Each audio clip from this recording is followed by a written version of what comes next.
Did you know that seeking and giving alms are prohibited in our country? Witnessing the unfortunate state of others, we usually give in to our conscience, open our purse, and give alms. Charity is our natural response to poverty, or at least to those who see almsgiving as an act of generosity. Implemented in 1978 by the late President Ferdinand Marcos, the Mendicancy law prohibits any act of begging and giving alms to beggars. Mendicants are defined as those physically able to work but choose not to, and use begging as a means of living instead. We can see them everywhere. They can be a decent-looking man or a lady representing some organization. They may be those pretending to be blind, mute, or deaf, and some even have stories to tell, like how they needed money to buy food, medicine, or even for transportation back to their provinces. But the usual scene that we witness in an urban area is a child asking for alms in the streets, often knocking on windshields for coins. Whether under heavy rain or scorching heat, these children are working bees who seek compassion for a living. According to the data to the non-governmental organization Child Hope Asia, Metro Manila and the National Capital Region have an estimated 30,000 children on the streets. Nationwide, a total of 250,000 children are believed to be roaming the streets of major urban areas. Begging on the streets is a problem, seen largely rooted to poverty.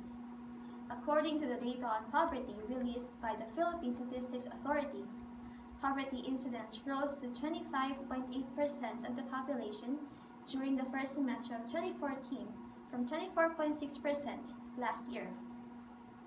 It is said that there are no beggars if there are no givers. However, it is only common for us Filipinos to lend a hand for the needy, given our society's deep value for religion. But practicing this gesture of kindness blindly, most of the time, only fosters unwanted dependency. The anti-mendicancy law provides a penalty of 500 pesos or a jail term not exceeding 2 years or both for the giver of alms. It also prescribes bigger penalties for habitual mendicants, with a fine not exceeding 1,000 pesos or a jail term of 4 years or both. Aside from its social and legal implications on the doer, mendicancy, according to the law, leads to crime, traffic hazards, and health risks. Despite their good intentions, giving alms promotes exploitation of children, senior citizens, and people with disability. The DSWD said that syndicates also use children for begging. Cases uncovered by the office also show that even a 15-year-old can exploit fellow children and use them for begging. Oftentimes, they are seen carrying someone younger than them as they ask for alms, with hopes that people would be more merciful. With no other choice, the poor people are driven to indulge in the malignancy of dependency. Despite the government's efforts to address these issues, they are still left with no choice but to rely on other people's kindness. It's understandable, but depending on others for rescue from their dire situation won't always save anyone, nor will it help much in improving lives. There may be a law that addresses this alarming social issue, but it does not fix this problem easily. When the mendicancy law was created 37 years ago, the government already knew that there is an immediate need to provide appropriate services to help these mendicants meet their basic needs and develop self-reliance. But sadly, our government up to this date failed to implement it. The local government, as stated by the law, shall provide socio-economic programs and appropriate services to help mendicants meet their everyday needs and develop self-reliance. The law also aims to provide services for the needy. However, reality still defeats its good purpose.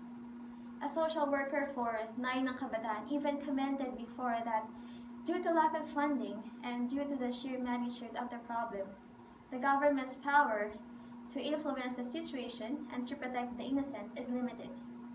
I hope that the government will be firmer and more active in confronting this social problem. No matter how selfish or pitiless I sound right now, I still believe that these able-bodied beggars deserve to be given opportunities to work and earn a decent wage to support themselves and their families, just as how their children deserve to be sent to schools and in a safer playground. The mendicancy law may restrict us from helping beggars, but we should still be reminded that the law does not completely intend to curb charity. It only aims to dismantle the culture of mendicancy because there are other means to help these people without them eventually being dependent on us.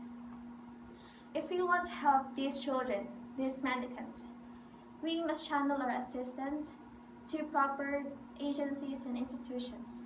Let us join the government in enforcing this existing law, and let us keep these children off the dangerous streets. On the other hand, for us who encounter mendicants almost every day, we should still know that there is more to helping than just giving alms. Let us realize that giving money directly to those who beg does not help. Rather, it may help sustain their life on the streets and even resort to more danger. Refusing to give may not appease the conscience of some of us, but we should still learn how to discern the difference between giving alms and truly lending a hand. Helping these people learn how to fish is truly the highest form of charity we could ever offer. Thank you.